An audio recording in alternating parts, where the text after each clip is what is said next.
Hello my lovely viewers, তো তোমাদেরকে welcome জানিয়ে আমি আমার নতুন আরও একটা ব্লগ স্টার্ট করছি। ব্লগটা ছিল শুক্রবার দিনকে, আগস্টের 1 তারিখ। তো আমার সেদিন একটা কাজ ছিল নিউ টাউনে। তো যারা তোমরা আমার ডেলি ব্লগ দেখো তোমরা তো জানতে আমার প্রচণ্ড দাঁতে ব্যথা ছিল। আমি আগের দিন ডাক্তার থেকে ওষুধ খেয়ে তারপর কাজে যাচ্ছি, আর দেখতেই পেলে গালটা কীরকম ফুলে আছে। তো আমি কাজের প্রতি প্রচণ্ড ডেডিকেটেড, তো আমি কোনো মতে কাজ ক্যান্সেল করতে চাই না। খুব না অসুবিধায় বললে এখনও ভগবানের আশীর্বাদে সেরকম কিছু হয়নি। এই যে চলে আসলাম বিখ্যাত সেই রাস্তা পেরিয়ে গেলাম যেখানে জল থাকে, কিন্তু আমার ভাগ্যটা খুবই ভালো ছিল, জল কিন্তু ছিল না।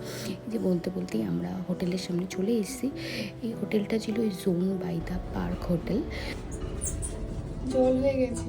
আমার যেদিন কাজ ছিল তার আগের দিন প্রচুর বৃষ্টি হয়েছে। আমি তো ভাবছিলাম সেদিন যদি বৃষ্টি হয় আমি কী করে যাবো, তো ভগবানের আশীর্বাদে সেদিন কিন্তু বৃষ্টিটা হয়নি, হয়েছিল কিন্তু অল্প হয়েছিল সেদিন। তো এই যে আমি লোকেশানে এসে পৌঁছে গেছি, আর এবারে ওয়েট করছি আমি আমার ক্লায়েন্টের জন্য। আমার ব্যাগপত্র নিয়ে চলো। আমার শরীরটা ভালো না বলে আমার বর দেখো আমার ব্যাগপত্র সব নিয়ে আমাকে একদম রুমে অবধি পৌঁছে দিল। ভিউটা দেখাই, দেখো এখান থেকে ভিউটা কত সুন্দর লাগছে। তো আজকে আমি যেই দিদিটাকে সাজাতে এসেছি, সেই দিদিটা সম্পর্কে আমি বিশেষ কিছু জানি না। দিদিটার বাড়ি আমি গিয়ে জানতে পারলাম বাঁকুড়াতে, আর দিদিটা পেশায় ডক্টর। আর আমি তো প্রথমে ভাবছিলাম খুব রাগি হবে, তা বললাম না, ভীষণ ভালো ভীষণ ভালো।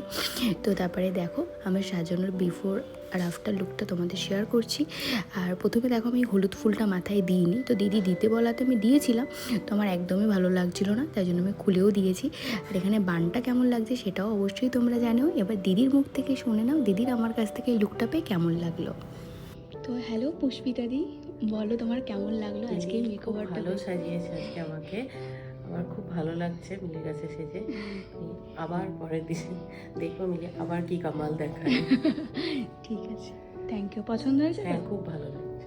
Thank you. ছিল তো আমার একটা কাজ, হট করে আবার একটা কাজ চলে আসলো। মানে এই দিদিটার বৌদিও সাজবে বললো আমার কাছে আমার কাজ দেখে, তো ওনারও বিফুল লুকটা শেয়ার করলাম, আফটার লুকটাও তোমাদেরকে দেখাচ্ছি। ওই বৌদিটা বললো তুমি ওনার মতনই খোপাটা আমাকে করে দাও, কিন্তু বললো আমার চুলটা কিন্তু ছোটো। আলাম ঠিক আছে, আমি ম্যানেজ করে দিচ্ছি। তো এই দেখো ওনারও খোপাটা আমি রেডি করেছি, এবার ওনার থেকে শুনে নাও ওনার কেমন লাগে। দি, তো বলো তোমার কেমন লাগলো? খুব ভালো লেগেছে, আমি ভীষণ স্যাটিসফাইড আমার কাছে সেজে।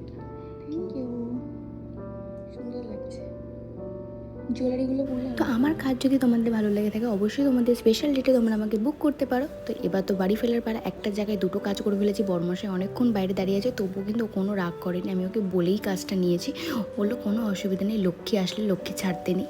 তো আমিও সোজাসুজি ওর কথা শুনে নিলাম, আমিও কাজ করে নিলাম। আর এদিকে বললাম না বৃষ্টি হয়েছিল, তখন বৃষ্টির মুখে কিন্তু আমাদের পড়তে হয়নি।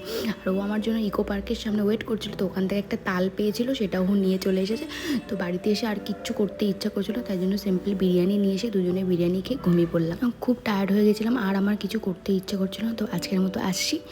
ব্লগ ভালো লাগলে অবশ্যই লাইক কমেন্ট শেয়ার করো। Tata, bye bye.